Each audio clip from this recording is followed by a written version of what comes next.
موسیٰ علیہ السلام کے کپڑا رکھا ہوا تھا، وہ پتھر اللہ کی بارگاہ میں عرض کرتا ہے، اے اللہ، انسانوں نے تو تیرے پیغمبر پر عیب لگایا، اور میں جانتا ہوں کہ تیرا نبی بے عیب ہے، اس میں کوئی نقص نہیں ہے، کوئی خرابی نہیں ہے، مولا انسانوں نے عیب لگایا، اور میری تمنا ہے کہ مجھے وہ طاقت دے، وہ قوت دے کہ میں تیرے پیغمبر کو بے عیب ثابت کر دوں، بے عیب تیرے پیغمبر کو ثابت کرنے کی سعادت مجھے عطا فرما۔ پتھر نے دعا مانگی، اللہ تعالیٰ نے پتھر کی دعا قبول فرمائی۔ اب جب حضرت موسیٰ علیہ السلام نہا کر کپڑا پہننے کے لیے آئے تو کپڑا لے کر پتھر، حضرت موسیٰ کا کپڑا جو رکھا ہوا تھا وہ پتھر حضرت موسیٰ کا کپڑا لے کر دوڑ پڑا۔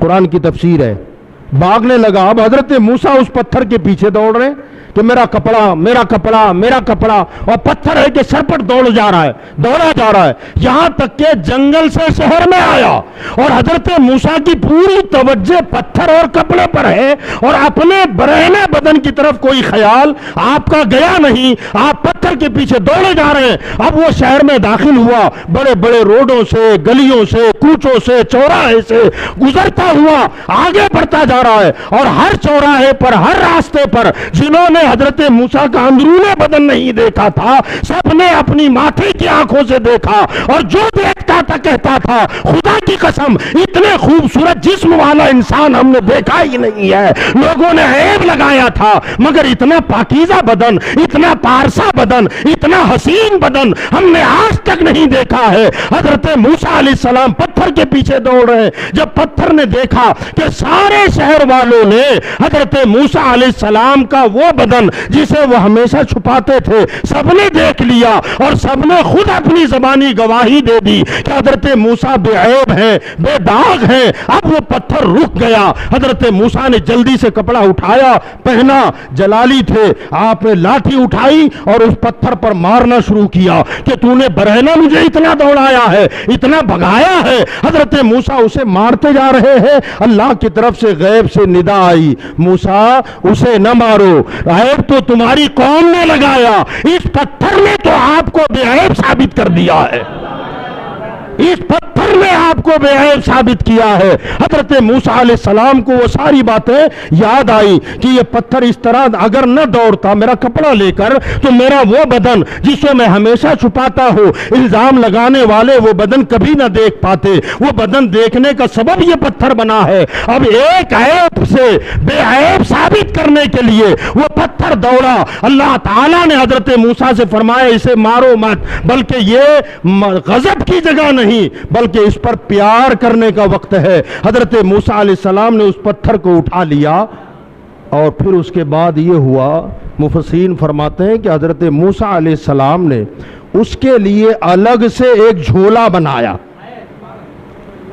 اور اس جھولے میں اس پتھر کو رکھتے تھے۔ جہاں جاتے تھے وہ جھولا گلے میں ہوتا تھا اور وہ پتھر آپ کے بغل میں لٹکا رہتا تھا، جہاں جاتے ساتھ ساتھ چلا کرتے تھے۔ اتنی بات اگر آپ سمجھ گئے تو یاد رکھیے گا، اس بات سے یہ پتا چلا کہ جب کبھی نبی پر عیب لگے، جب کبھی نبی پر کوئی دھبا لگے، کوئی نبی کی شان میں توہین کرے، نبی کی شان میں گستاخی کرے، نبی کو عیب دار بتائے، اور اگر کوئی کھڑا ہو کر اس کے خلاف جو ہے تو سد سکندری بن جائے اور اپنے نبی کا دفاع کرے تو پتھر ہی کیوں نہ ہو، نبی کا محبوب ہو جایا کرتا ہے، پیغمبر کا محبوب ہو جایا کرتا ہے۔ اور جب پتھر سے پیغمبر محبت کرے کہ پیغمبر پر عیب لگا ہوا ہے، پتھر دور کرے تو پتھر محبوب نبی ہو سکتا ہے۔ تو جب امتی ہو کر نبی کو بے عیب ثابت کرنا چاہے، نبی کا دفاع کرے، ان کی ناموس کی حفاظت کرے، ان کے ناموس پر پہرا دے، تو پتہ چلا کہ نبی اپنے امتی سے بھلا کیوں محبت نہیں کریں گے۔ جب پتھر کو پہلو میں جگہ مل سکتی ہے، پتھر کو پہلو میں جگہ مل سکتی ہے، تو اگر ناموس مصطفیٰ پر کوئی مسلمان پہرا دے تو مدینے کے تاجدار اسے جنت میں اپنے پہلو میں جگہ عطا فرمائیں گے۔ ایک بات، دوسری بات یہ کہ یہ وہی پتھر ہے جب ساتھ ساتھ رہا اور ایک وقت آیا کہ بنی اسرائیل کو اللہ تعالیٰ نے ایک میدان میں قید کر دیا، وہاں انہیں پانی کی ضرورت پیش آئی کہ اس جنگل میں پانی کہاں سے پیئیں۔ قرآن کہتا ہے وَإِذِ اسْتَسْقَىٰ مُوسَىٰ لِقَوْمِهِ فَقُلْنَا اضْرِب بِّعَصَاكَ الْحَجَرَ فَانْفَجَرَتْ مِنْهُ اثْنَتَ عَشْرَةَ عَيْنًا، فرمایا اے موسیٰ اسی پتھر پر اب لاٹھی مارو۔ حضرت موسیٰ علیہ السلام نے اسی پتھر پر جب لاٹھی ماری تو اس پتھر سے 12 پانی کے چشمے جاری ہو گئے، 12 چشمے جاری ہوئے، اور وہ سارے قبیلے والے جتنے جنگل میں تھے ان کی تعداد تقریباً 40,000 بتائی جاتی ہے۔ 12 چشمے، 12 قبیلے تھے وہ الگ الگ، ہر قبیلے کا ایک ایک چشمہ اسی پتھر سے پھوٹا، اور ہر قبیلے والے نے اپنا چشمے کو پہچانا، اور ہر قبیلے والے وہیں سے پانی کو بھرا کرتے تھے، غسل کرتے تھے، وضو کرتے تھے، پانی پیا کرتے تھے، کپڑا دھوتے تھے۔ پتا چلا کہ جو محبوب نبی ہوتا ہے اس سے فیض کے دریا جاری ہو جاتے ہیں، اس سے لوگ فیضیاب ہونے لگتے ہیں بلا تمثیل۔ اتنی بات اگر آپ سمجھ گئے، وہ تو حضرت موسیٰ علیہ السلام ہے، اور ان تمام موسیٰ بشمول موسیٰ علیہ السلام جتنے انبیاء آئے ہیں ان تمام نبیوں کا تاجدار آمنہ کا لال ہے، محمد مصطفیٰ ہے۔ اب اس ذات گرامی وقار پر اب اگر کوئی حملہ کرتا ہے، کوئی ان پر عیب نگاہ لگاتا ہے، کوئی ان میں خامی تلاش کرتا ہے، کوئی کجی ڈھونڈتا ہے، اب کوئی مرد مجاہد اگر سینہ سپر ہو کر سامنے کھڑا ہو جائے اور تحفظ ناموس رسالت کا پہرا دے تو یقین جانے اس صدی میں اور گزری ہوئی صدی میں سب سے بڑا پہرے دار تحفظ ناموس رسالت پر پہرا دینے والا اگر کوئی تھا تو بریلی کا تاجدار امام احمد رضا کی ذات ہے، اعلیٰ حضرت فاضل بریلوی کی ذات ہے۔ آپ ذرا دیکھیں، علم غیب مصطفیٰ پر انگلی اٹھائی گئی، جواب امام احمد رضا نے دیا ہے۔ حیات النبی پر انگشت نمائی کی گئی، جواب امام احمد رضا نے دیا ہے۔ حضور کے حاضر و ناظر ہونے پر دشمنوں نے کتابیں لکھی، جواب اعلیٰ حضرت نے دیا ہے۔ حضور کی حیات پر لوگوں نے قلم چلایا، جواب اعلیٰ حضرت نے دیا ہے۔ جہاں جہاں حضور کی ذات پر حملہ ہوتا گیا اور تنہا امام احمد رضا جواب دیتے چلے گئے، اور ایسا جواب دیا کہ آج تک وہ جواب تشنا ہے، کوئی مائی کا لال اس جواب کا جواب نہ دے سکا، اس جواب کا کوئی جواب نہ دے سکا۔ اعلیٰ حضرت امام احمد رضا فاضل بریلوی رحمت اللہ علیہ تحفظ ناموس رسالت کے سب سے بڑے علمبردار ہیں۔ جب پتھر حضرت موسیٰ علیہ السلام کا محبوب ہو سکتا ہے تو جس نے حضور کی ذات پر پوری زندگی پہرا دیا وہ امام احمد رضا حضور کے کتنے محبوب رہے ہوں گے، کتنے پیارے رہے ہوں گے۔ اور جب انہیں قرب مصطفیٰ ملا تو پتھر سے جب چشمے جاری ہو تو اعلیٰ حضرت کی ذات سے فیض کے کتنے چشمے جاری ہو رہے ہوں گے۔ وہ قرب مصطفیٰ ہی کی برکت ہے کہ کہنے والوں نے کہا کہ قرب مصطفیٰ ملا تو امام احمد رضا ایسے چمکے کہ وادی رضا کی کوہ ہمالا رضا کا ہے، وادی رضا کی کوہ ہمالا رضا کا ہے۔ جس سمت دیکھیے وہ علاقہ رضا کا ہے، جس سمت دیکھیے وہ علاقہ رضا کا ہے۔ اگلوں نے تو لکھا بہت علم دین پر، جو کچھ ہے اس صدی میں وہ تنہا رضا کا ہے۔ اعلیٰ حضرت نے وہ کارہائے نمایاں انجام دیے کہ یقین جانے اعلیٰ حضرت امام احمد رضا فاضل بریلوی علیہ رحمت و رضوان نے جہاں جہاں شریعت مطہرہ پر، حضور کی ذات پر جب جس طرح بھی حملہ ہوا، اعلیٰ حضرت فاضل بریلوی نے اپنا قلم اٹھا کر اس کا دندان شکن جواب دیا، اور وہ جواب ایسا دیا کہ حضور کو خود ان پر پیار آنے لگا۔ سبحان اللہ۔ خود اعلیٰ حضرت فرماتے ہیں کہ ایک مرتبہ میں نے خواب دیکھا،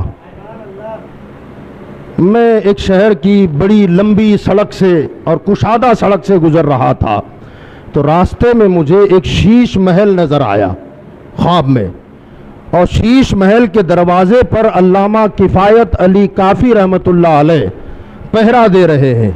میں وہاں سے گزر رہا تھا تو مجھے علامہ کفایت علی کافی رحمۃ اللہ علیہ نے دیکھا. میں نے سلام کیا تو مجھ سے کہا احمد رضا ادھر آؤ. میں قریب گیا تو حضرت علامہ کفایت علی کہنے لگے احمد رضا کیا اللہ کے رسول کا دیدار کرنا چاہتے ہو؟ اللہ کے رسول صلی اللہ علیہ وسلم کی زیارت کرنا چاہتے ہو؟ تو میں نے کہا کہ ہاں اگر زیارت مل جائے تو زہے نصیب. تو آپ نے فرمایا احمد رضا اللہ کے حبیب صلی اللہ علیہ وسلم اسی مکان میں تشریف فرما ہے, جاؤ اور زیارت کر لو. اعلیٰ حضرت فرماتے میں اندر گیا. جب اندر گیا تو کیا دیکھتا ہوں کہ ہمارے آقا صلی اللہ علیہ وسلم اپنی والدہ سیدہ آمنہ خاتون کی گود میں سر رکھ کر لیٹے ہوئے ہیں, اور جیسے ہی مجھے دیکھا تو اٹھ کر بیٹھے اور بیٹھ کر فرماتے امی جان دیکھو میرا احمد رضا آ رہا ہے. سبحان اللہ, میرا احمد رضا آ رہا ہے. سوال یہ ہے کہ احمد رضا برادری کا پٹھان ہے اور اس پٹھان کو اعلیٰ حضرت میں اللہ کے رسول میرا کہہ کے پکار رہے ہیں. آخر وجہ کیا ہے؟ تو پتہ یہ چلا کہ اگر خاندان کا کیوں نہ ہو, بے وفا ہو تو لات مار کے باہر کیا جاتا ہے, اور اگر دوسرے خاندان کا ہو اور عاشق مصطفیٰ ہو تو چادر میں جگہ عطا کر دی جاتی ہے. اپنا کہا جاتا ہے, میرا کہا جاتا ہے. یہی وجہ ہے آپ دیکھیں کہ ابو لہب حضور صلی اللہ علیہ وسلم کا چاچا ہے, سگا چاچا ہے حضور کا, لیکن حضور کا دشمن تھا, حضور صلی اللہ علیہ وسلم کا گستاخ تھا. میرے آقا صلی اللہ علیہ وسلم نے کیا فرمایا حدیث میں؟ فرمایا لا قرابت بیننا و بین ابی لہب, کہ میرے اور ابو لہب کے بیچ میں کوئی رشتہ داری نہیں ہے, سگا چاچا ہے. مگر آقا نے فرمایا کہ ابو لہب کے اور میرے بیچ میں کوئی رشتہ داری نہیں ہے. اور جب ایک وقت مدینہ میں ایسا بھی آیا کہ ہمارے آقا صلی اللہ علیہ وسلم مدینہ منورہ میں علی المرتضیٰ, سیدہ فاطمہ, سیدنا امام حسن مجتبیٰ, سیدنا امام حسین تشریف فرما ہے. صحابہ میں ایک صحابی ہے سلمان فارسی, رہنے والے فارس کے ہیں, بھٹکتے بھٹکتے گھومتے پھرتے پھرتے مدینہ آئے, مگر دل میں محبت رسول تھی, عشق مصطفیٰ کی شمع روشن تھی. جب حضور نے اپنے یہ اہل خاندان علی و فاطمہ, حسن و حسین اور خود ذات پاک مصطفیٰ تشریف فرما ہے, ہمارے آقا نے چادر اوپر سے اڑا دی اور کہنے لگے اے اللہ یہ میری اہل بیت ہیں, یہ میرے گھر والے ہیں. حضرت سلمان وہی تھے, کہنے لگے یا رسول اللہ کیا میں آ جاؤں؟ کہہ دے یار سبحان اللہ, کہہ دے کہ رسول اللہ میں چادر میں آ جاؤں؟ میرے آقا نے فرمایا سلمان تو بھی میرے گھر والوں میں ہے. کیا پتا چلا فارس کا رہنے والا ہے مگر عاشق ہے تو اپنا بنایا, اور چاچا ہو کر دشمن ہے تو لات مار کے باہر کر دیا گیا ہے. پتا چلا اگر حضور کے اپنے بننا چاہتے ہو تو یاد رکھیے گا حضور سے سچی محبت, حضور سے سچا عشق, حضور سے سچا پیار, یہ وہ ہے جو ہم جیسوں کو بھی حضور کے در کا سچا غلام بنا سکتا ہے. حضور کے دربار میں ہماری حاضری ہو سکتی ہے بشرط یہ کہ سرکار دو عالم صلی اللہ علیہ وسلم سے سچی عقیدت اور سچی محبت ہو. تو یاد رکھیے گا حضور صلی اللہ علیہ وسلم سے سچی عقیدت اور محبت ہی ایمان کا مدار ہے. اگر محبت نہیں اللہ ایمان لمن لا محبت اللہ, حضور صلی اللہ علیہ وسلم سے اگر عقیدت اور محبت نہیں ہے تو یقین جانے بندہ کچھ بھی ہو سکتا ہے مگر مومن نہیں ہو سکتا, ایمان والا نہیں ہو سکتا. ایمان کے لیے شرط ہے کہ حضور صلی اللہ علیہ وسلم سے سچی عقیدت اور سچی محبت ہونی چاہیے, سچا لگاؤ ہونا چاہیے. تو حضور رحمت عالم صلی اللہ علیہ وسلم پر گزری ہوئی صدی میں جتنے بھی اعتراضات آقا کی ذات پر لگائے گئے, وہابیوں کی طرف سے, غیر مقلدوں کی طرف سے, شیعت کی طرف سے, اور امت جب انتشار کا شکار ہونے لگی, امت پریشان ہونے لگی, تو اعلیٰ حضرت نے ایک طرف تو ذات مصطفیٰ کا دفاع بھی کیا اور دوسری طرف ہمارے ایمان کو مستحکم بھی بنایا ہے, ہمارے عقیدے کو مضبوط بھی بنایا ہے. میں ایک دو باتیں آپ کے سامنے عرض کر دوں. مثال کے طور پر حضور صلی اللہ علیہ وسلم کی ایک حدیث ہے کہ حضور صلی اللہ علیہ وسلم نے فرمایا کہ لوگوں میری قبر کو عیدگاہ نہ بناؤ، میری قبر کو عیدگاہ نہ بناؤ۔ حدیث صحیح ہے، اس میں ذرہ برابر بھی شک و شبہ کی گنجائش نہیں ہے۔ میری قبر کو عیدگاہ نہ بناؤ، تو کچھ لوگوں نے اس پر قلم اٹھایا۔ حضور نے فرمایا میری قبر کو عیدگاہ نہ بناؤ، کیا مطلب؟ اب مطلب بیان ہو رہا ہے۔ مطلب یہ ہے کہ حضور فرما رہے ہیں کہ میری قبر پر آ کر بھیڑ بھڑکا نہ کیا کرو، کیونکہ عیدگاہ پر لوگ جمع ہوتے ہیں، ہزاروں کا مجمع ہوتا ہے، کاندھے سے کاندھا چھلتا ہے، لہذا میری قبر کو عیدگاہ نہ بناؤ، یعنی میری قبر پر، میرے مزار پر بھیڑ بھڑکا نہ کیا کرو۔ گویا حضور نے اپنے روضے پر آنے سے لوگوں کو منع کیا ہے۔ عیدگاہ نہ بناؤ، عیدگاہ پہ مجمع لگتا ہے تو حضور کے مزار پر مجمع نہ لگاؤ، بھیڑ بھڑکا نہ کرو۔ اس لیے مدینہ جانے کی اتنی زیادہ ضرورت نہیں ہے، یہ لوگوں کو باور کیا گیا، لوگوں میں عام کیا گیا۔ اعلیٰ حضرت فاضل بریلوی نے قلم اٹھایا اور فرمایا نادانو حدیث صحیح ہے، تشریح غلط کر رہے ہو، مطلب غلط بتا رہے ہو۔ تم نے یہ کہا کہ جیسے عیدگاہ پہ بھیڑ بھڑکا ہوتا ہے، آقا نے ایسے بھیڑ جمع ہونے سے، جمع کرنے سے منع کیا ہے، کہ اس کا مطلب یہ نہیں ہے۔ اس کا مطلب یہ ہے کہ حضور نے فرمایا کہ میری قبر کو عیدگاہ نہ بناؤ، چونکہ عموماً عیدگاہ پر سال میں 2 ہی مرتبہ جاتے ہو۔ ذہن حاضر ہے؟ اعلیٰ حضرت نے فرمایا کہ عیدگاہ پر عید اور بقرعید میں جاتے ہو۔ آقا نے فرمایا عیدگاہ مت سمجھنا کہ سال میں 2 مرتبہ گئے اور ختم، فرمایا جب جب اللہ توفیق دے آتے جاؤ۔ فرمایا روکا نہیں ہے، بلایا ہے۔ بات سمجھ گئے؟ یہ ہے اعلیٰ حضرت، اسے کہتے ہیں دھرم کاٹا۔ کیا کہتے ہیں؟ بولیں آپ کیا کہتے ہیں؟ ہاں یاد رکھیے گا، جب بھی 2 باتیں متضاد ہو جائیں نا، آپس میں ٹکرا جائیں، تو عموماً کیا ہوتا ہے، آپ مارکیٹ گئے سیب خریدنے کے لیے، آپ نے بھاؤ پوچھا، کب 100 روپے کلو ہے، آپ نے کہا 1 کلو تول دو، اس نے ادھر 1 کلو کا پتھر رکھا اور ادھر سیب ڈال دیا دوسرے ترازو میں، دوسرے پلڑے میں، اور جیسے اس نے ترازو اٹھایا، ایمانداری سے بولو آپ کدھر دیکھیں گے؟ ہاں